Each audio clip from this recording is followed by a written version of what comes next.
Hello YouTube, my name is Tammy and I'd like to welcome you to my new channel, Life After Loss. Recently I felt compelled to share some of my life in the hopes that it may help others.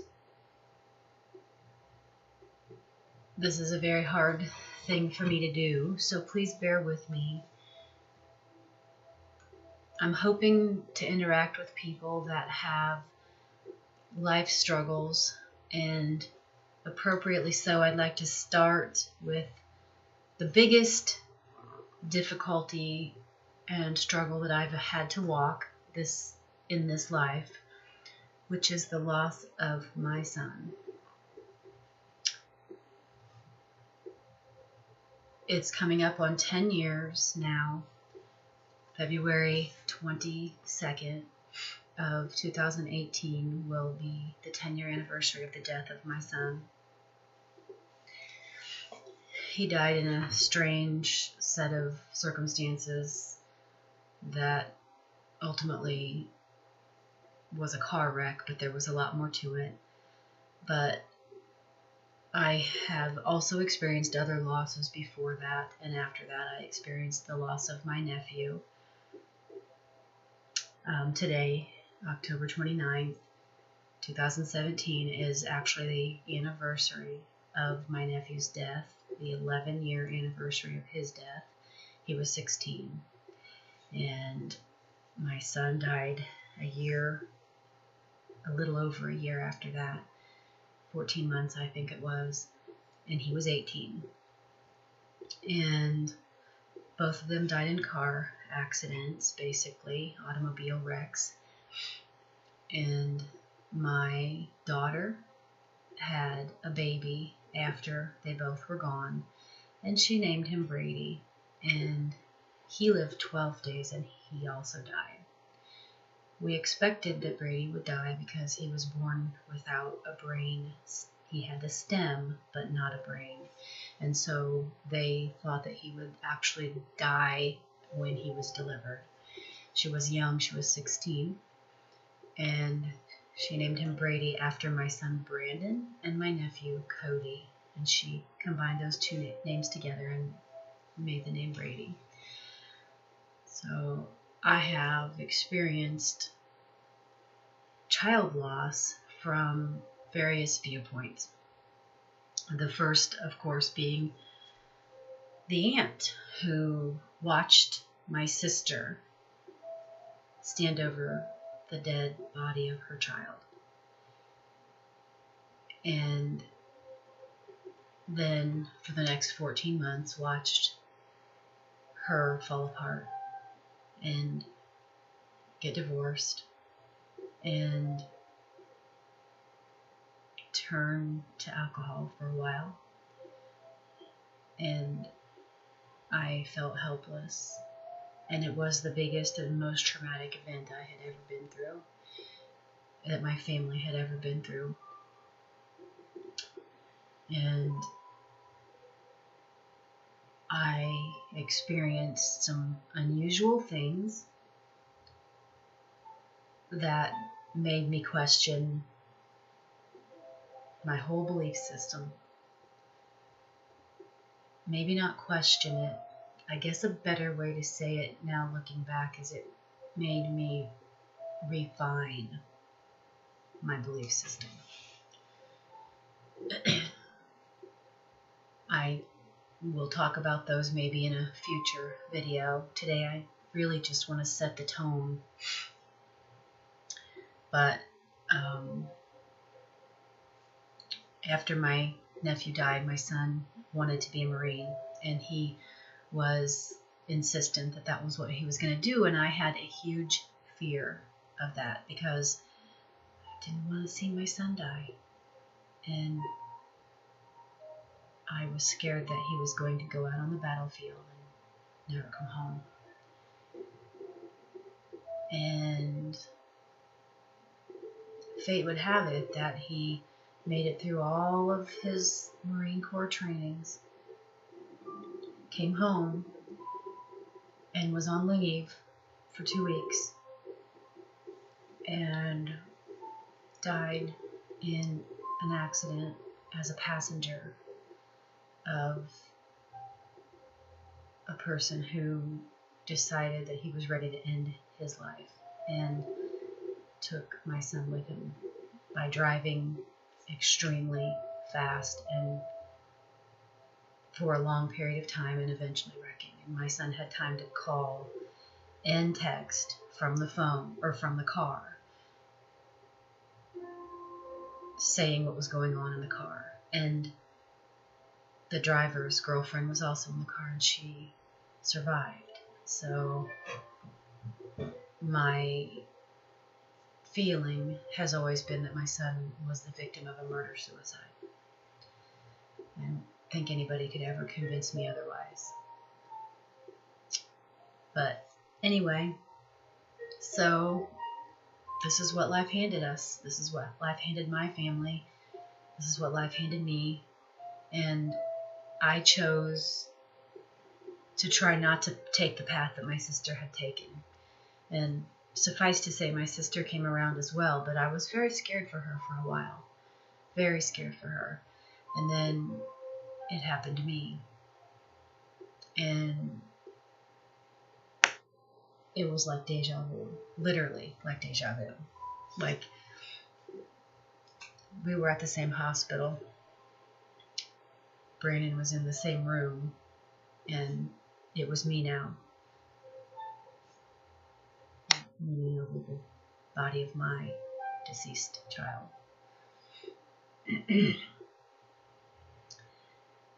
So, what do we do with all of that? Where do we go from here? I have spent the last 10 years in my own healing process, but trying to reach out to others. You know, if I was at 1 year and there was somebody that was not as far along in their path, in their grief walk as me, then I've tried to reach out to them. And I've been on some really good Facebook groups. And if I do nothing more than to say happy heavenly birthday to somebody who is hurting because it happens to be their child's birthday and they're no longer here to celebrate, then I do it. I reach out however I can, whenever I can, and I usually spend a small portion of my morning when it's quiet in the house doing that. And it helps me, and I hope it helps others. But I just wanted to say, if you're hurting, if you have suffered a loss like this, there are things you can do to help make yourself stronger emotionally and to pull yourself together and get through it. And I thought maybe we could discuss some of these things in depth. I know for me, immediately I turned to meditation and guided meditation, actually, at that point. I had to drive to work and back every day and drive by the accident site where my son was killed. And the town I lived in and the town I worked in were a straight 21 miles apart, straight down a highway. And I had people saying, take a different route, but there really was no different route. I mean, I could have went on a jaunt through the country, but it wasn't practical. It was from one town to another, and it was straight 21 miles down a highway. And my son died on that highway just a couple miles out of town. So I would go to work and I would come home and I would use any type of diversion to try to not be aware when I drove by the site. I cried myself to work and back many times. So I started relying on meditation, and I did that for, I still do it, but I think I was addicted to meditation actually, because I spent a lot of my day, a good couple hours a day, meditating in different situations to keep myself calm. I was so afraid that I was going to end up turning to alcohol or drugs. And I was a foster parent, and I was in the middle of adopting children when my son died. And I was so fearful that if I let myself fall apart, they would take away my children that I was adopting. Because I had seen things like that happen before in the field. So I did everything I could do to try to keep myself under control and try to stay focused. And meditation helped me a lot. I also turned towards jewelry making. I started studying about gemstone jewelry and gemstones in general and the different healing properties that they had. And I surrounded myself with crystals and amethysts. And I made some jewelry that was specific to a person who had died. I made a piece of jewelry that was a necklace that my son had blue eyes, and I made this with blue crystals, so to represent his eyes. He was an organ donor, and he donated his eyes. So I poured my heart into this piece, and I tried to find anything and everything I could that was as positive as possible to focus on. I began using an old ancient technique called smudging, where you use a shell. I used a shell, a abalone shell, and a turkey feather I had, and I would burn sage, and I would blow the smoke around my house and ward off negative energy. And these things helped me immensely. I remember in the early days of my son being gone, nobody knew what to say. Everybody avoided you. Everybody avoided me like I had the plague. I would go to the grocery store, and I would be walking through the grocery store, and I would see someone up ahead that I knew, and I was ready to say hi and trying to ready myself in my mind to smile and, act like everything was okay.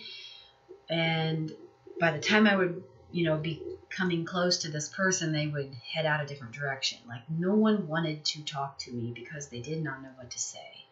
And I felt like as if they also looked at losing a child as kind of like the plague. Like, I don't want to get too close to her because she lost a child, and God forbid if that happened to me, I would never survive.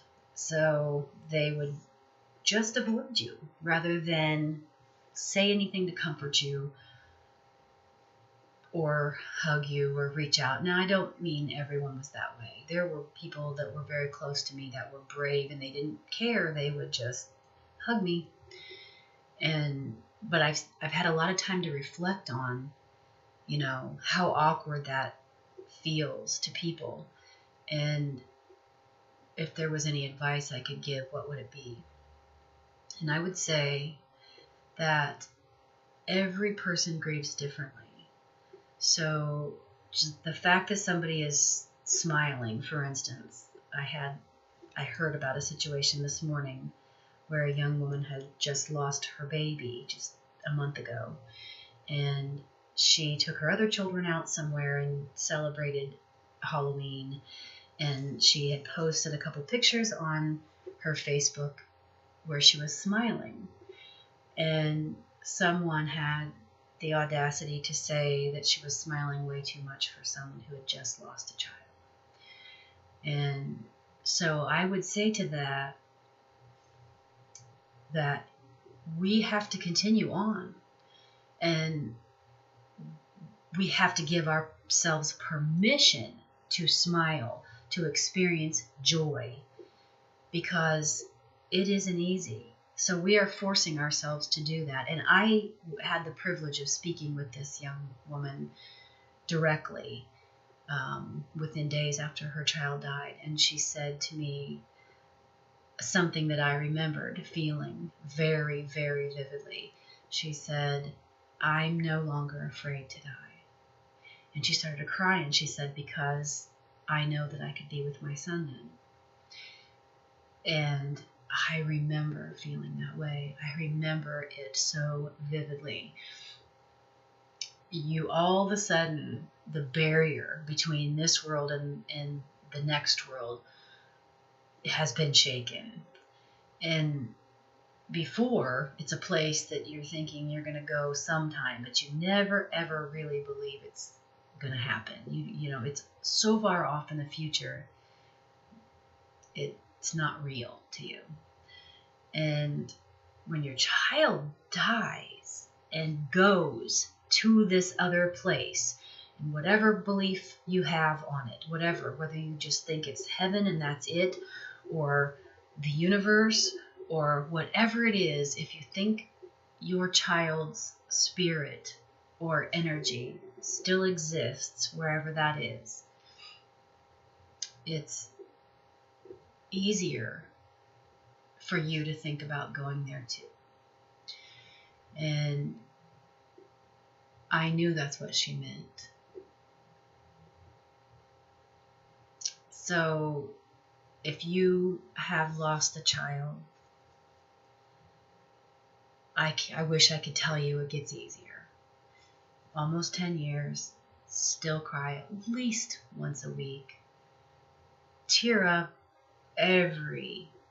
probably every day. When you see their friends continuing on in their lives, and them having, in my case, my son was 18, so he graduated, but he was head over heels in love with a girl, but he never got to marry her, and he never got to have a child. He never got to have his own house. And it continues. He never got that first big job, and all the things that you lose out on. And now I see his friends are having 2 or 3 children by now. They're, in their almost in their 30s, approaching their 30s, and you lose track of time. But yeah. So although it doesn't get easier, you do learn to cope, and you give yourself permission at some point to have happiness and joy in your life. And I remember distinctly realizing that my son was not able to fulfill all of the dreams that he had for himself in his life, and he had many. So therefore, the best way I could honor him was to fulfill the dreams that I had in mind. And I continued to do that. I went on and adopted 3 beautiful daughters after my son died. One is the daughter who lost her son, and I feel like I was put in her life for a reason, because I was able to help her through her loss because of mine. And I always want to use my stories of sadness or grief or struggles in a way that may help someone else in their time of struggling. So that's the main focus for having a video channel on YouTube to me. And there will be other topics that I want to address things that I know are important that I personally am going through as well. Some of these topics are things I've conquered, and some of them are things I haven't. But one of them I feel like I was a victor over is surviving the loss of a child. So I hope you will join me on future videos where we can discuss openly our thoughts and our feelings about these things and perhaps other things as well.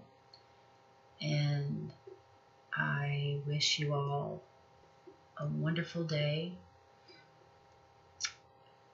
and I will talk to you later.